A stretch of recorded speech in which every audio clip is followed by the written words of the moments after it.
आणि कदाचित ही एकमेवच आहे याच्या घरामध्ये सगळ्यामध्ये ज्यांनी मॅरेथॉनच्या स्पर्धा म्हणतात. दुसरी महत्वाची गोष्ट आता मी तुम्हाला सांगणार नाही, मला बोलायचं नव्हतं, पण काय माहिती का, घरी मिस्टरांचा बॅकअप खूप जबरदस्त आहे आणि प्रॉब्लेम त्यांचा चालण्याचा काही प्रॉब्लेम आहे ना, त्यांचा पायाचा प्रॉब्लेम आहे, पायांना ते हँडिकॅप आहेत, पण हे एवढं स्ट्रॉंग म्हणून भेटलं त्यांना. ज्यातलं स्वतःला थोडासा प्रॉब्लेम आहे, मेसेज एवढी 21 किलोमीटर मॅरेथॉनमध्ये इंटरनॅशनल पर्यंत जाऊ शकते, हे धाडशीपणानं असे जोड बघा कुठच्या कुठे आहेत, विचार केला तर कुठच्या कुठे आहे, एक ह्या टोकाला तर दुसऱ्या ह्या टोकाला, या पद्धतीची मुलगी डेअरिंग करून एवढं चांगलं काम करते. तुझं खरंच कौतुक आहे, छान स्ट्रॉंग दिलंस आणि असंच पुढे जात राहा. शुभेच्छा तुला. Thank you sir. घरामधल्या सगळ्या गोष्टी सांभाळून मुलगा कसं शाळेत वगैरे पण जातो ना, त्याच्यामुळे मला सगळ्या गोष्टी त्याचा अभ्यासाचं पण घ्यावं लागतं, माझा पण स्टडी करावा लागतो. घरातल्या सगळ्या गोष्टी सांभाळून सगळं करून मग हे मी सगळं रोज सकाळी. ॲक्च्युली माझं न येण्याचं कारण काय, ग्राउंडला सध्या घरामध्ये कसं नणंद वगैरे आले, 1.5 महिना झालं, रात्रीचे झोपायला वेळ होतो, सकाळी उठायला वेळ होतो. मग मी स्वतःच आपल्या माइंडस्पेसच्या इथंपर्यंत मी स्वतः रोज तिथे रनिंगला वगैरे येते. रोजच्या रोज रनिंग करायची, ग्राउंड करते, मी स्वतःच करते सगळं. पण त्याच्यातून पण म्हटलं चला आपण 21 किलोमीटर गेल्या वर्षी मारलं, तर म्हटलं चला आता ह्या वेळेला आपण मारून बघू म्हटलं. पण छान आलं, व्यवस्थित केलं मी, पूर्ण केलं आणि छान वाटलं. आणि सरांचं मार्गदर्शनाखाली पण खूप छान सपोर्ट भेटलेला आहे मला सरांना. आधार आहे, घराला आधार आहे सुद्धा, कारण मिस्टरांना बॅकअप एवढं चांगलं देणं, घर सांभाळणं, मिस्टरांनी हिला एवढं चांगलं बॅकअप देणं, मिस्टरांचं खूप चांगलं सुरू आहे, बॅकअप खूप मस्त देतात ते पण. प्रत्येक ठिकाणी जा पुढे मी आहे, हा जी गोष्ट असते ना एका बॅकअप देणं, हे पण खूप महत्त्वाचं आहे. घरचे खूप प्रॉब्लेम आहेत, सासू आजारी किंवा घरी सासऱ्याचा, शेतीचा, इकडचा तिकडचा सगळं हेड्याने सोडून स्वतःचे वैयक्तिक काही प्रॉब्लेम असतात महिलांना बरेच, त्या सगळ्यावरती मात करून पुढाकार घेऊन 21 किलोमीटर कंप्लीट नाही केलं नुसतं तर त्यांनी ट्रॉफी मारले.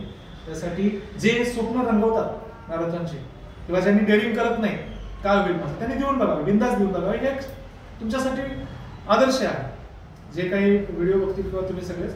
आणि महत्वाचं म्हणजे ज्याला वजनाची भीती वाटते ती ह्यांच्याकडे बघितलं तर तुम्हाला तसं त्या मानाने वजन जास्तच आहे, जे एकदम बारीकच आहे असं पण नाही म्हणते ना. ज्याला वाटतं की माझं लग्न झालं नाही मी काय करू शकतो त्यांनी ह्याच्याकडे बघावं, हे स्टँडर्ड उदाहरण आहे. ज्याला वाटतं की माझ्याकडे मुलं आहेत मी होईल की नाही त्यांनी ह्याच्याकडे बघावं, स्टँडर्ड एक्झाम्पल आहे. आणि प्राईज साठी नाही तर एकदा लढण्यासाठी म्हणून गेला, ज्यावेळेस तुमचं कम्प्लीट होईल ना त्यावेळेस जे आतून एनर्जी येते, 21 किलोमीटर माझं कम्प्लीट झालं त्यानंतर जे आतून पॉझिटिव्हपणा येतो आपल्यामध्ये, स्वतःचं जे बिहेवियर चेंज होतं, स्वतःला जे आपल्याबद्दल गर्व वाटतो की यार मी करू शकतो, काय आहे मी माणूस म्हणून, माझ्यात काय ताकद आहे, एक स्वतःचा कॉन्फिडन्स लेवल खूप चांगल्या वरच्या लेवलला जातो. त्याच्यामुळे डेफिनेटली जिथे असतील तिथे मॅरेथॉन, फुल मॅरेथॉन, हाफ मॅरेथॉन किंवा 10 किलोमीटर बिंदास सहभाग घ्यायचा आणि बिंदास मारायचं, काही फरक नाही पडत. तुम्ही असं कसे मारता इकडे तिकडे, बिंदास सहभाग घ्या, मागे सरकारची गरज नाही.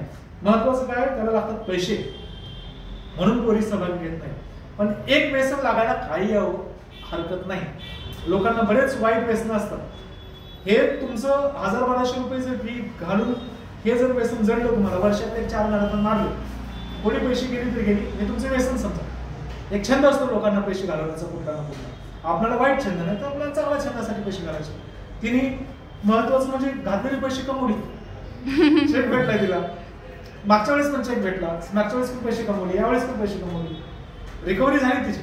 एखाद्याची नाही झाली तरी हरकत नाही, म्हणजे शिकायला मिळतं ते पैसे देऊन नाही भेटत. जे आपला सेल्फ कॉन्फिडन्स वाढतो तो असा नाही भेटणार आपल्याला, त्याला कुणी मोटिवेट करून नाही जमत. ते स्वतः केल्यानंतर जिथे तयार होते ना आपल्यात एक विश्वास वाढतो, तो पूर्ण होण्यासाठी डेफिनेटली सहभागी व्हा तुम्ही कुठे कुठे असेल तिथे. आणि तुझी उत्तर असेच प्रगती व्हावी. आता अजून पुढच्या इंटरनॅशनलच्या मॅरेथॉनला, टाटा मॅरेथॉनला इकडे पण थोडं थोडं तू धडपड करावी. त्याच्यासाठी माझी इच्छा आहे ती कर, मार्क होईल तुला पुढे हळूहळू अजून जास्त होईल. जसं जसं वर्ष 2 वर्ष 4 वर्ष वाढत जातील, वय वाढत जाईल, तसं तसं अजून तुला त्याच्यामध्ये एक्सपिरियन्स वाढत जाणार आहे. नक्कीच थकतो माणूस एका वयानंतर, एवढं होत नाही, पण शेवटी ट्रॉफीसाठी न करता तुम्ही कंटिन्यू करणं गरजेचं आहे. नक्कीच मी तो प्रयत्न करेन. आता सर बोललेत म्हटल्यानंतर बघू, एक झेप घेऊन बघायची पुढे. त्यावेळेस पण मी तुला बोललो होतो घे भाग, मागच्या वर्षी बोललेले सर, आणि गेल्या वर्षी तिने भाग घेतला आणि प्राइज भेटला. यावर्षी न सांगता तुम्ही भाग घेतला आणि परत तुम्ही ट्रॉफी मारून लगेच मला कॉल केला. मला तिथे त्या जागेवर असतानाच कॉल तिथे केला. असतानाच मी सरांना कॉल केला आणि सरांना सांगितल्यानंतर माझे पण मिस्टर मला बोलले की तू सरांना पण नाही बोललीस वगैरे. नाही म्हटलं, म्हणजे माझ्या मनात एक इच्छा होती की जर समजा माझा नंबर वगैरे आला तर मी डायरेक्ट सरांना कॉल करेन. हे मला कुठेतरी वाटत होतं, म्हणून म्हटलं चला मी नंतर करेन. पण मला धावलं नाही, लगेच सरांनाच मी पहिल्यांदा कॉल केला असेल, माझ्या मम्मीला पण नाही. थँक्यू.